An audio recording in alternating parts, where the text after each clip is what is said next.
I've got balls of steel. Welcome back to the Paul. Oh, go ahead. You're good. You're good. I was going to just, yeah. Hey yo, everyone. Welcome to another installment of the Balls of Steel podcast. I am MrRumbleRoses, I am Onyx the Game Machine. and We have we balls both of. have a certain thing called Balls of Steel. Man, Uh, I'm keeping that in. I mean, go for it. Yeah, I'm keeping that in there. So yeah, today is going to be a bit of an interesting thing because it is the month of July, is it not? Yes, it is actually. Yeah.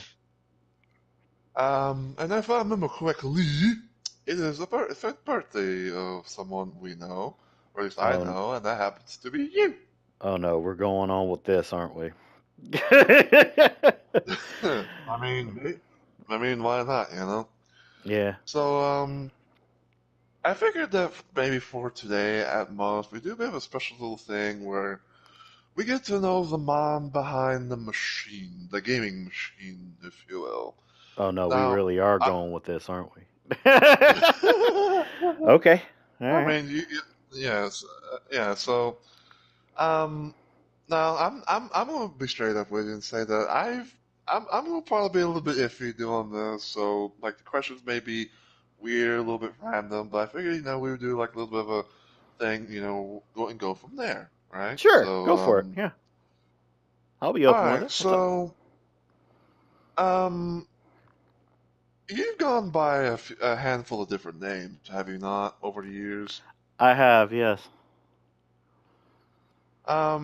Can you perhaps, like, maybe, I don't know, like, let us know some of the names that you went by and maybe kind of give a little bit of, like, hot, like, where these names came from, per se?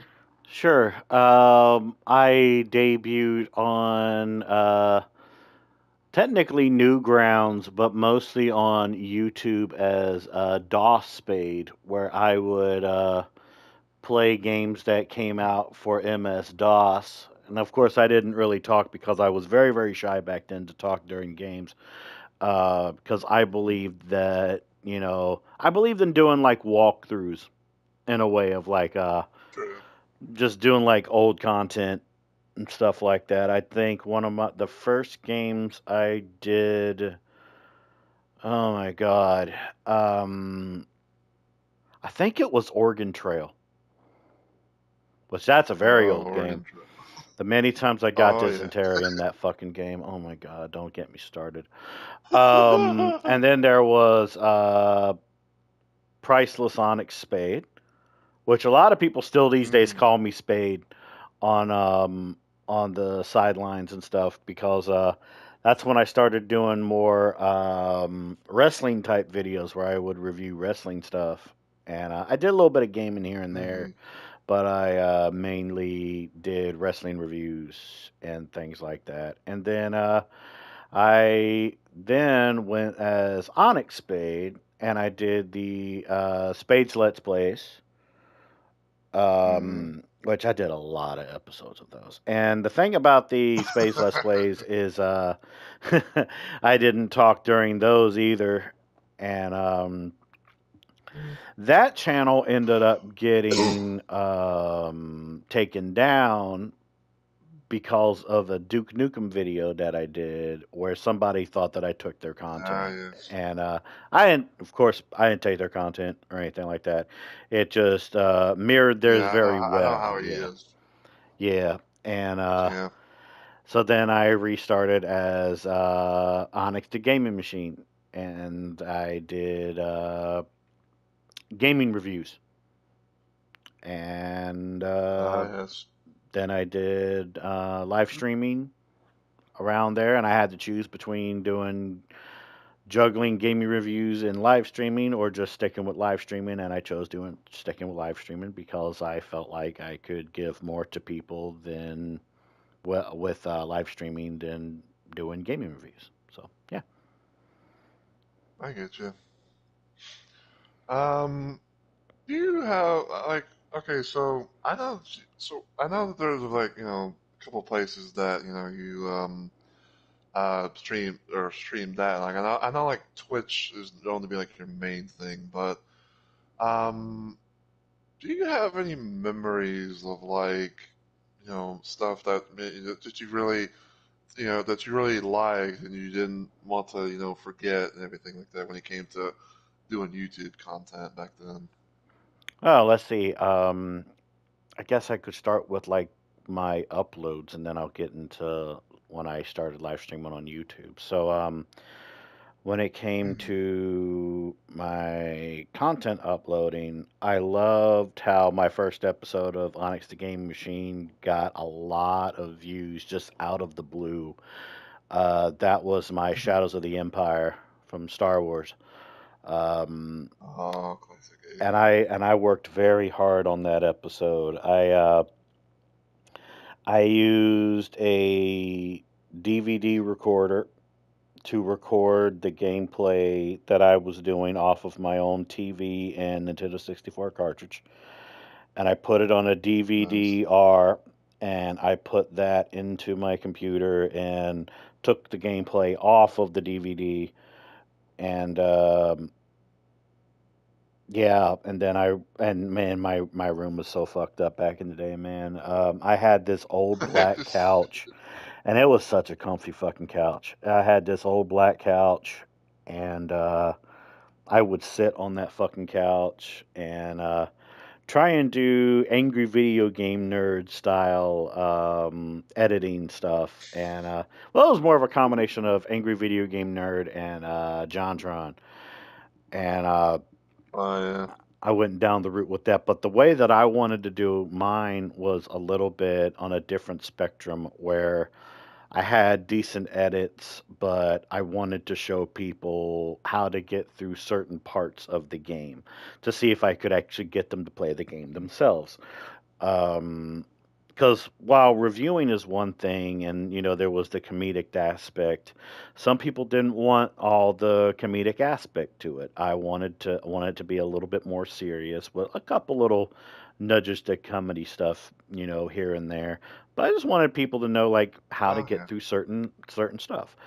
Um, and that's one Yeah. of my cherished videos. Um, Usually, people that knew me back in the day, they will always mention the Shadows of the Empire video, and that's not me talking out of my ass. People will literally say that that was one of the first videos that they watched that got them into me, and I appreciated that a lot. My favorite that I did though was the Super Mario Brothers 3 because Oh I yes. didn't emulate that.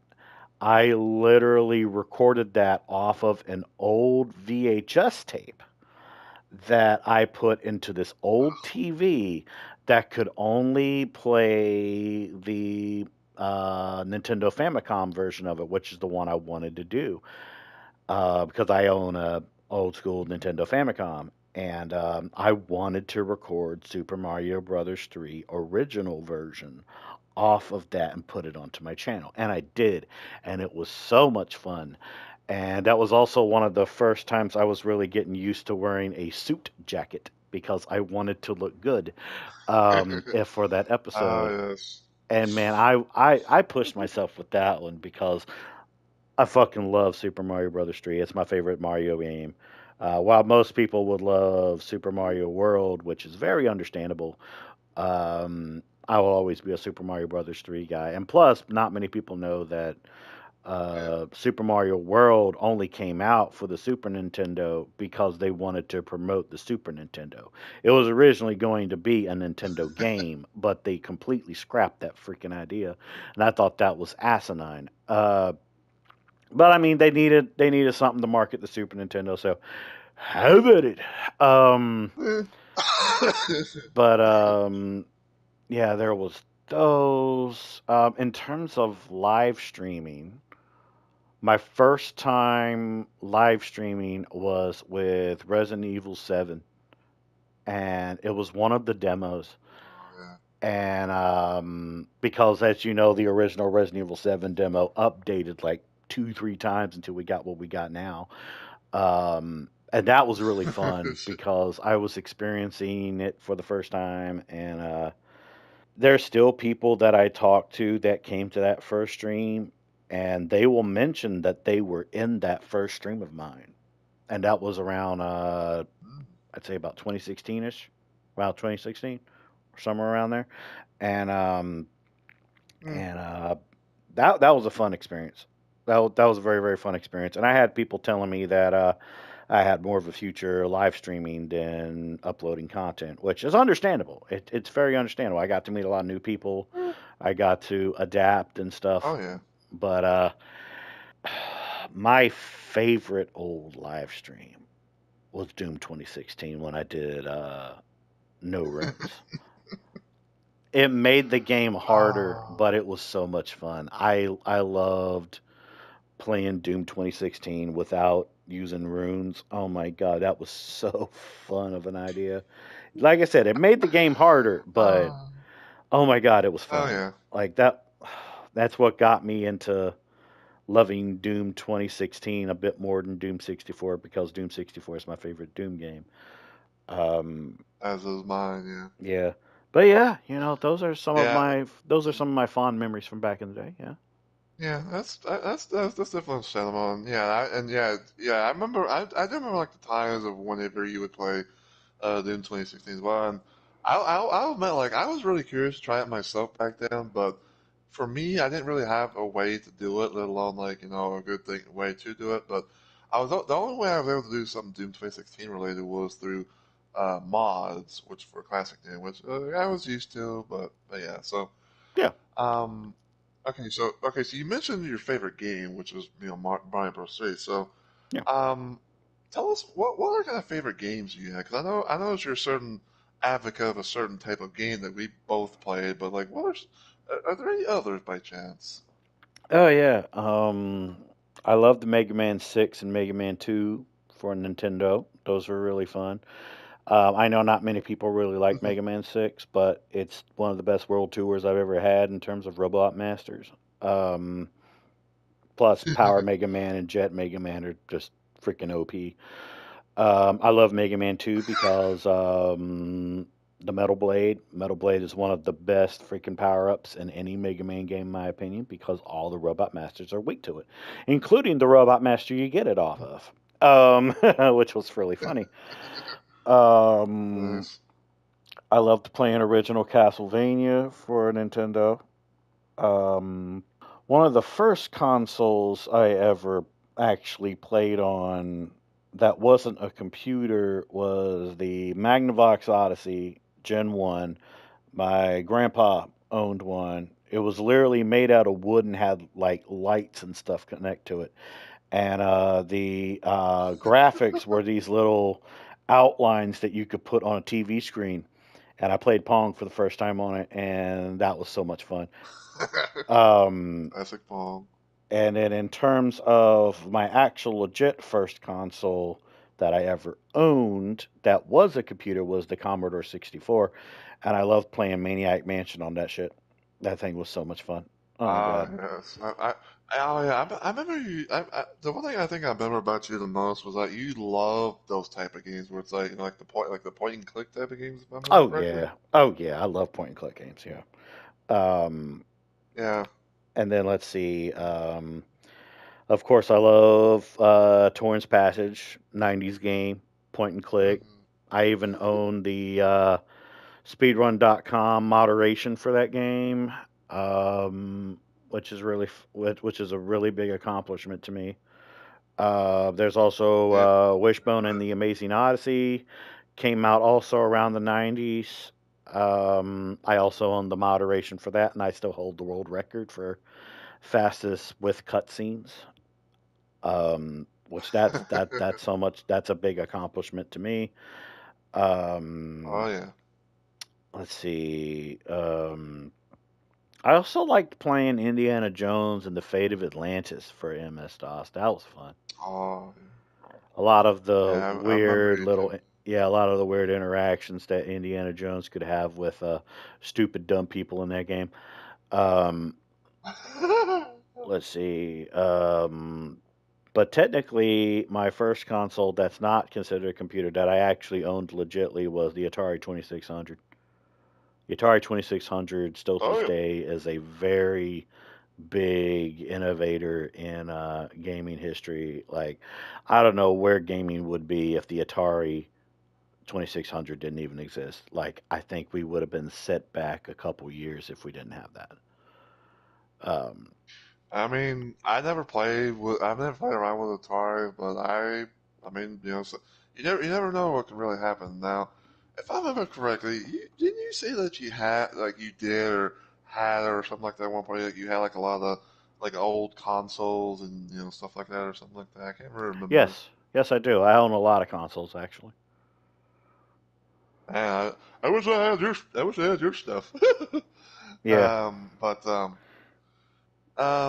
so yeah, trying Do to you want think. me to name So those consoles or sure, go ahead. okay? Um, let me see. Thinking off the top of my head, so I have the Famicom. I have a regular Nintendo. I have a Super Famicom. I need to get a Super Nintendo for my collection. I have a Nintendo 64. I own a Nintendo GameCube. Let me see. I own a PlayStation. I own a PlayStation 2. I own a PlayStation 3. I gave you my PlayStation 4. I own a PlayStation Hmm. 5. I own an original Xbox, Xbox 360. I also have the Xbox One. Um, I own a Wii. Um, let's see. I also have Game Boy stuff and handhelds. I have the regular Game Boy. I still have that from when I was a kid. Game Boy Pocket, Game Boy Color, uh, Game Boy Advance version 1, Game Boy Advance version 2, also known as the SP.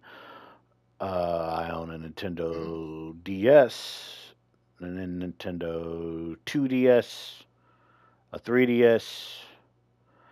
I also own a Sega Genesis. Um, Nice. let me see. I own a Sega Saturn, Sega Dreamcast, which I love the Dreamcast. One of my favorite playthroughs of Resident Evil 3 I ever did was on the Dreamcast. Um, I'm trying to think. I own a rare Sega Nomad, which is basically a Sega Master System and Sega Genesis that's technically portable. And if you plug it in with the right little cords, you can also play it like a regular. Um, Oh, yeah, I own a lot of stuff. And it's all in my storage. shit. Yeah. I gotta admit, I'm kind of jealous. I was able to save a lot of my stuff when I was a kid. Yeah, yeah. I'm glad I was able to save it. Yeah, that's definitely a thing. Um, okay, so we know that you like to be able to play video games. Is there anything that you like to do outside of said video games? Because I know that you used to do a certain little thing with some kids, if you will. Oh yeah. Um, As a hmm. Yeah, I know I used to play Yu-Gi-Oh. I was county champ for 5 years. Um, nice. and I ended up just vacating that because A, I was running out of people to duel, and B, the rules kept changing a lot in the tournaments, and I was getting sick of it. So then me and my little I can brother, imagine. we opened up a Yu-Gi-Oh club in high school. Um, and rest in peace, Ninja Dragon 22, one of the greatest people I've ever met in Hmm. my life. I call him my Indeed. little brother, and I love him. We were tag champs for a long period of time there. Uh, we were called the DWO, which was the Dragon World Order. Um, we had Nice. yeah, he came up with the idea, and I was like, okay, we can go with it. Um, and we had the tag GW. we had Yeah, I know, right? We had the tag championships for most of our high school days when we were there. I refused to be main champ because I knew that this was me being a bit cocky back then because I was a teen. I just knew nobody would have been able to beat me for it because my deck was nearly unstoppable back then. So I refused to have main championship, and I just mainly wanted to be tag champs with my little brother. He ended up being main champ for about a couple months in there, and I was in his sidelines and everything, and he did a pretty good job. Um, Nice. then let's see. Sometimes I collected Pokemon cards, Digimon cards, the works. So yeah, and then So you're a bit of a car you're a bit of a car enjoyer, I guess, back then, huh? yes, I was. I also really loved watching movies as well, specifically old movies. Um, I always felt that old Ooh. movies were always going to be 10 times better than anything we got from the modern age because it's either remakes, remasters, or just some of the ideas that people come up with are so absolutely stupid that you'd have to be drunk to be able to love that type of content. I'm not saying that all modern movies are bad, but you Oh, I know, get you. Yeah. yeah, it's a weird little thing. I used to review movies. I need to get back to doing that, but Yeah, I was yeah, about to say that would be. yeah. Ever since I lost my little brother, my motivation's been a little bit thin when it comes to reviewing movies. But I'll be getting back I to that sooner or later. Yeah. Yeah, because I was about to say, and I hope nobody don't make. Yeah, you were talking about movies and everything like that. I was like, yeah, gosh, what kind of movies are you into? Like, as far as like the old stuff goes. Ooh. Let's see. I loved a lot of black and white films. I loved Dracula, which came out in the early 30s. That was starring Bela Lugosi, and I love that Mm. movie a lot. Um, I also liked Frankenstein with Boris Karloff. That was a really, really good movie that I loved.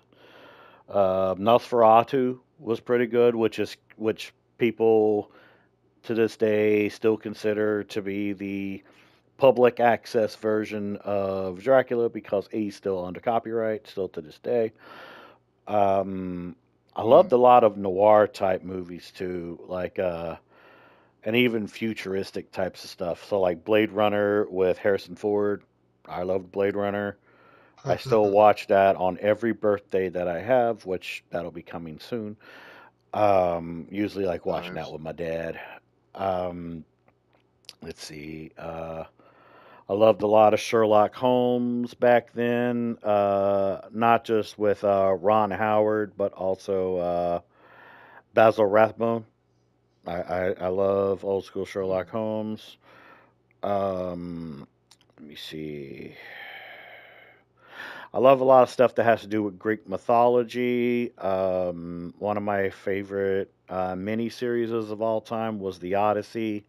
It was starring Armando Santi and Greta Sachi. Really, really good series. Um, I know that there's a Odyssey being created with Tom Holland and Zendaya, and I don't know if I want to watch that or not because they're trying to modernize. They're trying to modernize something old, and I don't know if that's going to work out to me. We'll just have to see it to believe it. Yeah, I get you. Let me see. I love a lot of type of horror movies and slasher movies like Friday the 13th with Jason Voorhees, Halloween with Michael Myers. Not much of a fan of Freddy Krueger because Freddy Krueger's a creepy guy that likes girls. Well, more like little kids. He likes little kids. I'm not into that shit. Mm. Um, True. let's Yeah. see. I still think that the original Alien movie is one of the best futuristic slasher movies and horror movies I've ever watched. Alien 2 and more is when it becomes more like sci-fi. Because really, just the original Alien movie is a futuristic version of a horror slasher film. It really is, because you don't know what the alien slash killer even looks like. That's the pretty cool thing about it.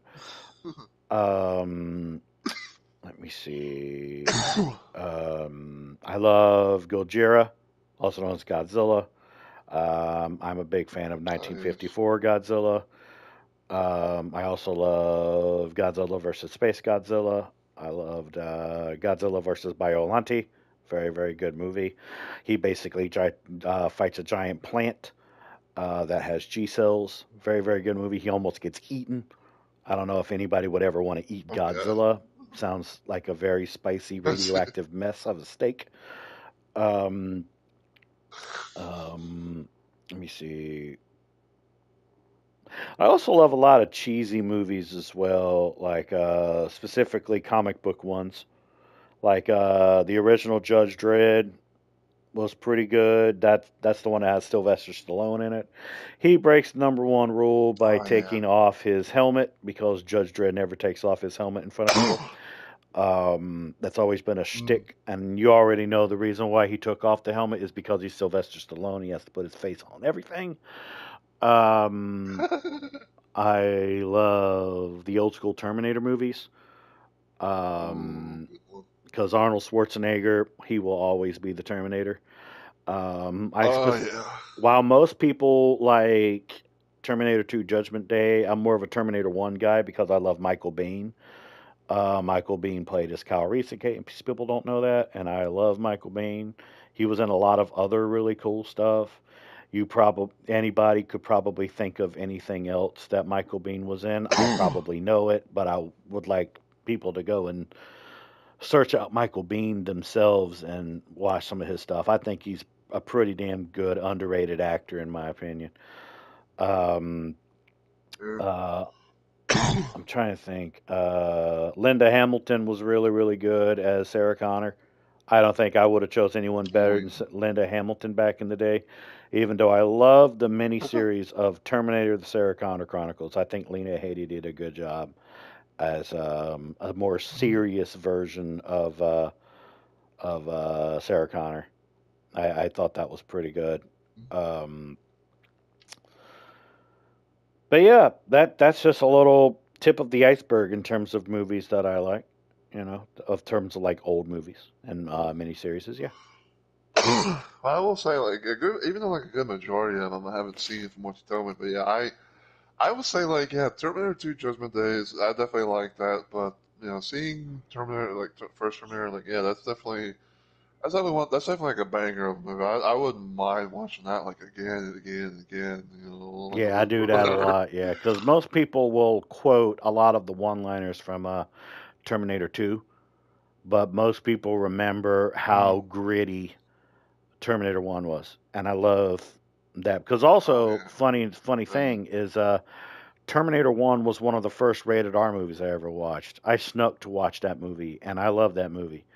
I snuck to watch the VHS, and I still own that original VHS, and I love it. I absolutely love Nice, it because the nice. VHS version, funny enough, has one particular scene that was kind of cut out in or censored in like some DVD releases, where when Arnold first appears as the Terminator in Terminator 1, there's a little split 5-second scene where you can see his nutsack. But it gets like censored in a lot of other DVD releases. Now I'm not saying that I like Arnold Schwarzenegger's nutsack. I'm not saying that at all. I'm just saying it's there. It's it's there. Oh And it's hilarious. yeah, Um yeah, yeah. I'm glad I was not drinking anything. Yeah, it's a lot of the random no- a I lot of must the say I random did not knowledge. know that. A lot of the random knowledge I know. Yeah. It's hilarious. Yeah, so yes, yeah, and I think it's also kind of like another good thing because you talk about random knowledge and everything like that. Has there been anyone that's come to you for like advice or like tips or anything from like say, we'll say for like video games for example. Has anyone ever done that for video games in terms of like coming to you for something? Oh yeah, quite a bit. Yeah, I think even at Um, one point you have as well. yeah, I think I might have done that. Okay, so we've talked about the past. So I guess we can kind of talk about like some slight modern type stuff because I'm trying to like think about like ideas and like of like former questions and stuff like that too. Yeah. Sure. Um. So we're both so for those that don't know, Onyx here was the one that more or less got me into playing Soulsborne games, right? Yes. Um. And the one thing that he kind of did was the one thing I think I remember like him talking about like he got me into the most was Bloodborne. Now Yes. I remember like playing Bloodborne. Like I remember excuse me. I remember like a long while You're good. back seeing Onyx play Bloodborne before I even got somehow a chance to play Bloodborne, and Hmm. I say like a good majority of the knowledge I got was from watching him. And let me tell you, Um, my first playthrough of Bloodborne was atrocious. But I got oh, better after I my heard that. I second mean, playthrough in Moria. oh yeah, I think anyone can honestly agree can understand the value of that because like not every single playthrough is going to be like the perfect playthrough, especially like for your first. Mm. And sometimes like people will be like, hey, let's do it one way or let's do it another way. Like people will try different play styles and do things differently, go certain routes and stuff. You know what I'm saying? Hmm. Of course. Um, so is there anything that has been the most memorable for like the modern stuff that you've done from like any certain modern games that you've played or any certain like stuff that you've done together with people, for example, just kind of knock on wood, whatever. Uh, I guess I could talk about Bloodborne first because you brought that up. I love the Sure. modern aspect for Bloodborne, not just because it's dark, horror, Victorian, or anything like that. I also love the eldritch horror that is in Bloodborne. Um, plus, you know, I know how a lot of people complain that Bloodborne is capped at 30 FPS, and later Souls games were capped at 60 FPS. Let me tell you this, okay, guys. All right, this is coming from somebody who does retro stuff as well. Graphics don't always make a good game. All right. Sometimes it's about the story, Hmm. sometimes it's about the gameplay, and sometimes it's about the adaptability of you versus the game. That's really what all it matters to. Oh It's yeah. not really about, the graphics all the time, even though the graphics of a game can be like a little cherry on top. Okay? But Oh yeah, I can agree with that. like can I say that there's a lot of games in the modern era that are beautiful? Oh yeah, 10 times. Yeah, a lot. Yes. But does that make them better than original games or better than retro games? Not all the time. Not all the time. Because you got to realize that back in the day, there was the bits war of Nintendo versus Sega, and that went on for a Oh long, yes. long time. And I was around. I was around for a lot of that, and it was crazy. It was absolutely crazy how gaming has changed from the retro to the modern. Oh yeah. Because with Bloodborne, for example, it's technically an RPG game. And technically, Mm. it's the Dark Souls formula, but turned into a horror game. That's literally what Bloodborne is. And some people will That's a say good that point. Yeah. Bloodborne is the hardest of old school Soulsborne games, and some people will say that Bloodborne is the easiest of Soulsborne games. It really just depends on your playstyle. Like, True. True. like instead of a shield in Dark Souls, you have a gun. I mean, you can have a couple Hmm. shields in Bloodborne, but they are not very good. you could probably like block one Oh, attack yes. and then that's it. Like you better get used to your gun or Yep. you're gonna be shit out of luck. SOL. Like it took me a long time to learn about parrying in Bloodborne, and I fucking love parrying in Bloodborne. It's so much fun. And then ripping their heart out and the viscerals, it's so satisfying. Um, I will cause agree, yes. yeah, and plus a lot of the different fashion stuff that you can do in Bloodborne is really really fun. It's also fun in Dark Souls because my first Souls game was Demon Souls, original Demon Souls for PlayStation 3. And I Mm. remember when Demon Souls was about to come out, From Software was teasing about a new game that they were working on. And at first I thought it was a Kingsfield game because I was a Kingsfield boy before Souls was even a thing. And Kingsfield is a very, very hard franchise. I've been knowledgeable in FromSoft stuff since Armored Core and Tenchu. Even though I'm not Mm. much of a fan of Tenchu, I played the first couple Armored Core games. They weren't really my style. That's why I consider myself more of a Souls fan than a From Software fan. Because Mm. Yes. not all stuff from a company is going to be good. I know what companies Oh, try to yes. I know what companies try to do where they try to make a game that almost anyone can play. Like that's very very understandable. Like it's kind of like with movies, like with like some franchises where there's like 5 or 6 of a movie in its franchise. There's always a movie for everyone that they will like, and there will always be one that they will not like. That's just a common thing. Oh, It's not an opinion. yeah. It's an actual fact. Um, Now, Yep. when it comes to when Demon Souls came out, oh yeah, I thought it was weird. I'm not going to get too deep into Demon Souls because there's a lot I could ramble about with Demon Souls. But it was one of the prototype formulas for what would have become the Souls formula. It was a very very good concept.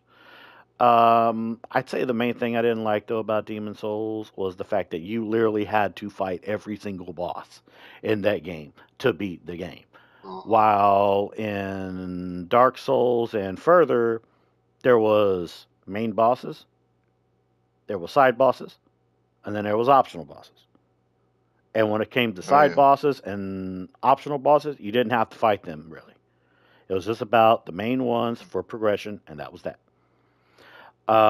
Yep. Um, when it comes to Demon Souls, they were thinking about doing a DLC, but it never happened. But Dark Souls ended up getting a DLC, the Artorias DLC, and it was one of the best DLCs I ever played back then. It just was. Um, it's in my top 5 actually of my favorite DLCs. I'll get to that in a minute. Um, Hmm. Back when I was a younger though, Dark Souls 2 was a game that I was very very excited about. I know that there are people out there that like Dark Souls 2. I'll give you your props. There are some decent things about Dark Souls 2, but I will always despise it because I felt like I was led Hmm. on as a consumer when I pre-ordered that game. And I didn't get what they were saying the game was going to be. They cut out so much of Dark Souls 2 that it made me very, very salty about it. And because of Dark Souls 2 was what made me quit Dark Souls games when I was a teenager. And I came back to it when Bloodborne became a thing. Which, Mm. you know, Bloodborne was talked about in 2014, 2015. And it was specifically called Project Beast. And if you were to watch the trailer for Project Beast versus what we got for Bloodborne now, it was a completely different concept. Um, Mm. but then there's some like cases where I wish the concept would have been the game. Um, and then, one day as a streamer, I came back to Dark Souls 2, and I had people push me to try and finish Dark Souls 2. And I did. I finished Dark Souls 2 on live stream. And it was one of the situations where I was glad it was over, but I was glad that I actually finished it. I had it in my belt that I finished it. I felt like I could Mm. do anything. I felt like I could finish any Dark Souls game because I beat Dark Souls 2. Um, Oh yeah. and then, of course, we already talked about Bloodborne. Dark Souls 3, Hmm. in my opinion, is the best Dark Souls game because it had its updates. However, there's one minor thing about Dark Souls 3 I don't like is I feel that there should have been more weapons than just like there was in Dark Souls 1. Because in Hmm. terms of Bloodborne and Dark Souls 1 and I believe also in Dark Souls 3, I've done every build that you could think of because I used to be a build maker in Dark Souls 3. Oh yeah. And, um, and back in the day, um, I was considered as a the guy to go to when it came to Souls build making. I've kind of retired from it, but I help out certain people if they need tips on certain builds and things like that.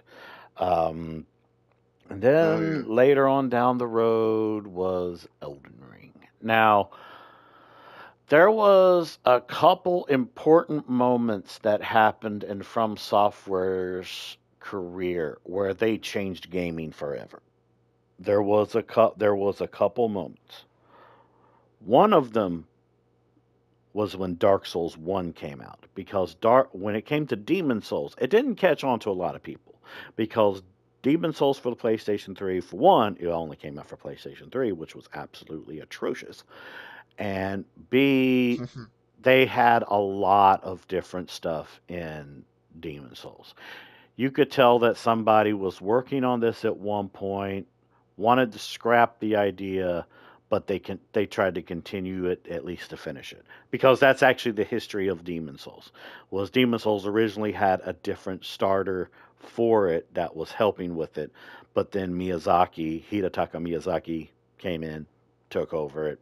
You could tell that it felt rushed around the end. That's fine.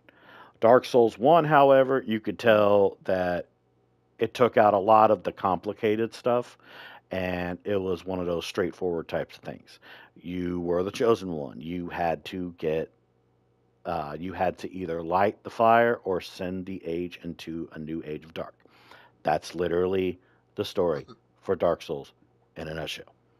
And a lot of people still to Mm. this day will complain that Dark Souls 1 is hard.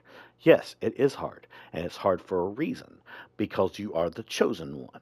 You are the one that is to beat everyone that is in your way of getting to the goal of changing the world. That is why Dark Souls is so hard. There's a T. Spilled the tea for you. Can you believe it? Um, when it comes to, and then the second important moment that happened in FromSoft history was Bloodborne, because Bloodborne was a change in the FromSoft formula. Small amount of people hated it, a lot of people liked it because it was basically a switch in the Souls formula that was being created. Bloodborne was an experiment. Bloodborne was a personalized favorite experiment of Hidetaka Miyazaki. He still to this day will say Bloodborne Oh. is his favorite Souls game that he's ever created. He said it in every freaking interview. Go look it up. If you don't believe me, just go look up the damn thing. It's there. It's in the records. Alright. This is me talking to the people listening, by the way. I, Um, oh, I figured. and when it comes to Bloodborne, it was what got me back into Souls games. And I love that it was the game that got me back into Souls games. Now, the reason why it was historic in its timeline of history was for a couple things, really. It was historic in good ways and bad ways. It was historic because, well, Sony owned it. You can only play Bloodborne on the PlayStation 4, not counting emulation purposes, but we're not getting into that. And also, Yeah. Miyazaki had full control over what Bloodborne was going to be because Hidetaka Miyazaki is an Eldritch fan. He always has been. He also loves telling stories in his own interesting ways where they're tied around item descriptions. The story, it's kind of like in your case Doom, Rumble, where the story's there, but you care more about what's going on with you than the story that's already happened. You know? True. True. So Yeah. that's why, Bloodborne is the way it is. Also, Bloodborne created one of the hardest bosses in Souls history around that time, Orphan of Kos, and it was in the DLC. Oh. Still to this day, a pain in my ass. Like, come on now. Right.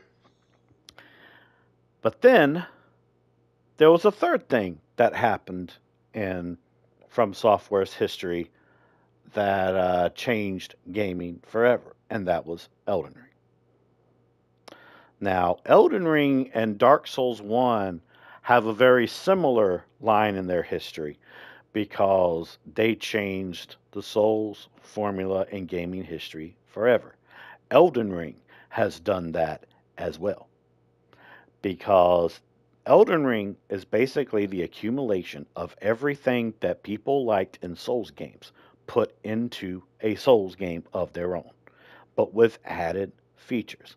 See, when it comes to Elden Ring, I think you might agree with me on this. It is not only the hardest Souls game that's been created, it's also the friendliest Souls game that you've ever played because of the simple fact that Oh yeah. it mainly focuses you to go explore for your own way to make your character however you want them to be.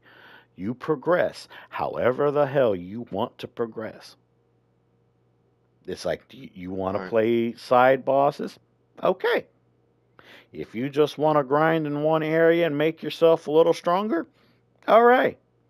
If you want some stronger gear, maybe a better weapon or a better shield or, you know, armor that has better physical resistances, sure, find an area, get their drops, go for it. You want main progression? Sure, if you feel you're ready for it. Or let's say you want a really good challenge. You don't want to use your spirit summons. All right, they're optional, especially in boss fights. They're optional. You you want a little Yep. bit of help clearing one little area, but you don't want to do it by yourself. Okay, go and use your spirit summon. Let's say you want to do some co-op with somebody. Okay, all you need to do is make a furlough finger remedy. How do you make that? Well, you get 300 souls. You go to Kale in Church of El. People know him as Santa because he wears red and white. Gotta love it. And, Yep. grind 300 souls. It's not hard to grind 300 souls. You can either do it from the tutorial area or you can just kill a couple of the freaking, soldiers of Godric around the area. As simple as that. Buy the Yep. crafting kit for 300 souls, and it even automatically tells you how to make a furlong finger remedy. It takes 2 Erdleaf flowers. 2. And let me tell you something. You can already get 2 from that grace to the main gate grace. If you look around that area long enough, you'll find definitely more than 2. And you can craft yourself some furlong finger remedies. You can use a password, or you can go and see if there's any signs around that area. Summon people in if you got online. Of course, you'll need PlayStation Plus, but you'll need to go from there. you know? But also at the same time, maybe you want to play solo. Okay, go for it. You can go at any freaking pace you want. I've told people this so many times, is that Elden Ring is the friendliest Souls game you will play because your pace is your own decision. You want main progression? You feel you're ready for it? All right. Go fight Margit. Let me know how that goes. Also, hydrate. Cheers to that. That yeah, that's really just Elden Ring in a freaking nutshell. The hardest Souls game, but the friendliest Souls game. I did a review about it a couple years ago. I still stick to that. Hardest Souls game, friendliest at the same time. That's it. Yeah. That's it, really. And to go back to your question that you said before, because this is also considered modern gaming, those are some of the most important modern games that I've played. Was Souls games. Souls games have also molded me not only as a gamer, but as a person. Helps me with basic decision making skills. Not like, oh, should I make a sword and go beat somebody with? No, not that kind of decision making. It shows me that if I want progression in my life, I have to take my time. I have to go at my own pace. I have to adapt to situations that are going on with me, even in real life. Period. Done. There. Next question. Let's see. So, I think we all have a certain thing that we like to do where we have certain goals that we like, certain things that we want to shoot for. So I guess one way to kind of start things off, and I think this might be somewhat kind of wrapping towards the end in a way because Sure. I got kind of like run low, but so what is something that you're looking forward to doing in the future? Say for example, um, is there like any sort of collab that you would love to do at some sort of point in time with like someone that you might not hardly ever get to do it with, or play a certain game with someone that you don't necessarily think that you'd be able to get to really do with someone, whether it be like, so what you can actually do co-op stuff with collab stuff all the time, or very rare or something like that. You know what I'm saying? Yeah, just goals all in all. Yeah. What are some of your future goals and stuff that you hope to accomplish, maybe, or something like something that you like to do, maybe like add to your bucket list, if you will. Well, in terms of collabs, there's not really any I'd have in mind because usually the people I want to collab with, I'm able to collab with them. I'd have to say though, goals in my bucket list, aside from one day experiencing Disneyland and Disney World. I mean, let's see. Aside from meeting you in real life one day, I want to keep live streaming.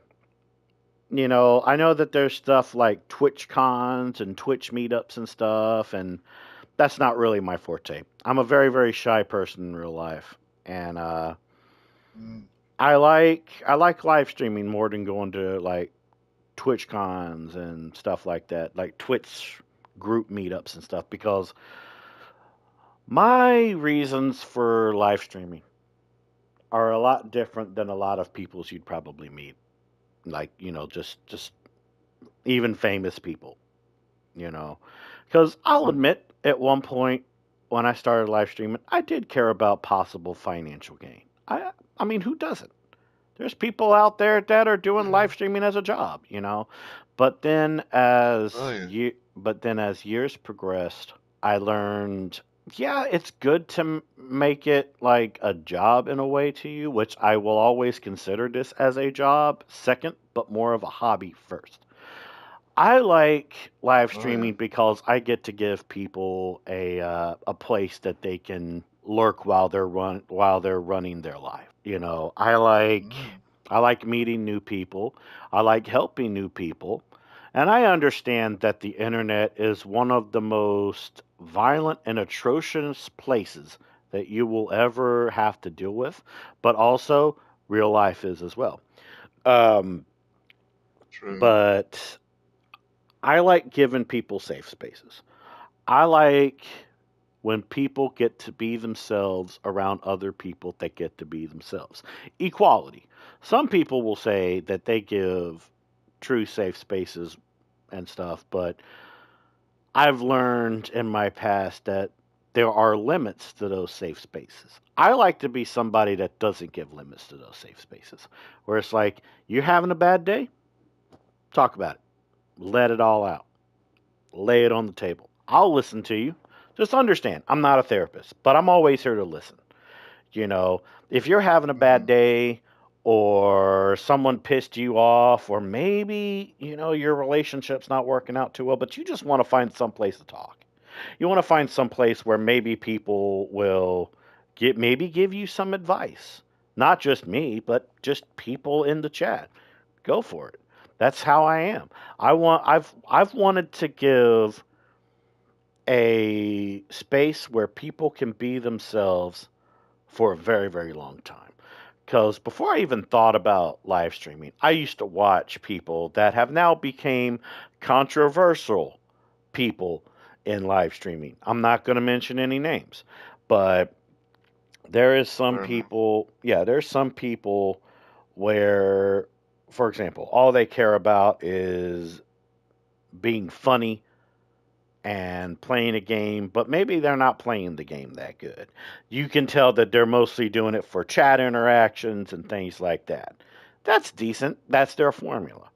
Then there's some people like, that don't talk at all. They don't, maybe they don't use a microphone. Maybe they do. But they mostly focus on the gameplay because they're a serious gamer. They don't really do a lot of chat interaction. That's understandable too. That's their formula. My formula Mm-hmm. is being like right around the middle. I've always wanted to be that kind of formula where I can give some of the best gameplay that I can possibly give, while also talking to people, interacting with people, giving people that space where they can be themselves and they won't be judged by other people. See, here's the thing is I'm not God, I'm not Jesus. I'm no, creator in the clouds. It's not my job to judge people. That's up to whomever you see as, your religious figure. Now, keep in mind, I don't tap into religion. I don't tap into politics. I'm not a dictator. I'm just a nerd. I'm a gamer. I play games. I make friends. That's why I do the content that I do. Now, like I said, I'll admit, back in the day, things were a little bit different for me. I used to see creators like Ninja, Ooh, Summit, um, so many different types of gameplay creators and even live streamers where they made all this money. And I used to literally wonder this to myself. Are they playing these games just to be famous? Or do they really like playing these games? Do they ever get burnt out Mm. playing these games?